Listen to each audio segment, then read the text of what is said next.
Lettera ad un ex fidanzato. Cosa c'è da sapere? Te lo spiego all'interno di questo video.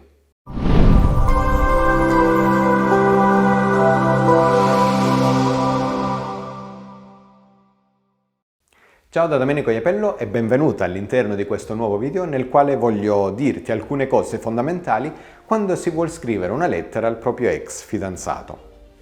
La prima cosa importante che voglio dirti è che ci sono diverse tipologie di lettere da poter mandare, alcune giuste, o meglio alcune funzionali, altre no.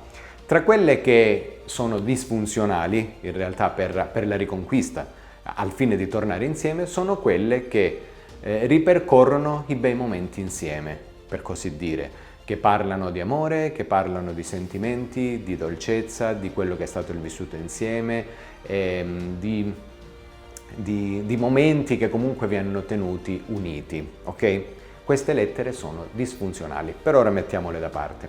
Altre lettere che possono essere disfunzionali sono quelle che invece riversano rabbia, odio, tensione. Quindi il motivo della rottura, perché mi hai lasciato, io lo sapevo, ci sono alcune cose che dovevo dirti, poi si sono intromesse altre persone, eccetera, eccetera, eccetera. Anche queste tipologie di lettere sono disfunzionali, mettiamole da parte.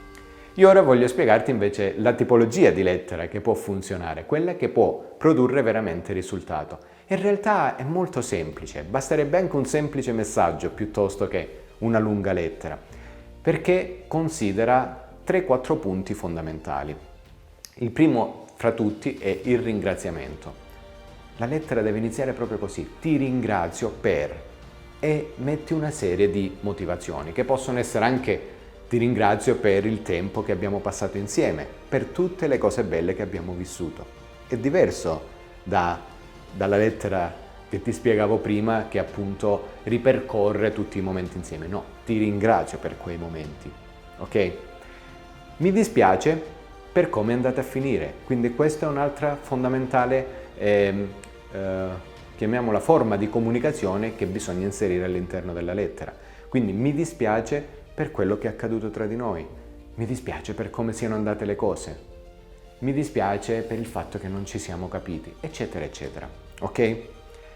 E alla fine, quindi inserirai qualcosa del tipo ti chiedo di, quindi ti chiedo di rispettare anche la mia sofferenza, il mio dolore, scusa. Lo puoi anche mettere, lo puoi anche inserire, purché sia legato proprio a una forma di richiesta diretta. Ti chiedo di rispettare il mio dolore, oppure ti chiedo di non cercarmi perché ho bisogno di ritrovare me stessa.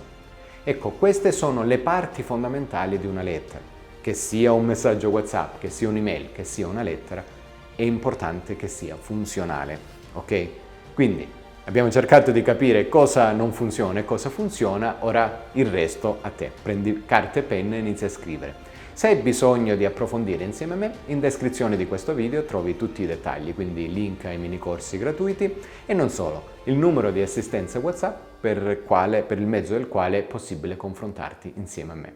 Un abbraccio al prossimo video. Grazie, ciao!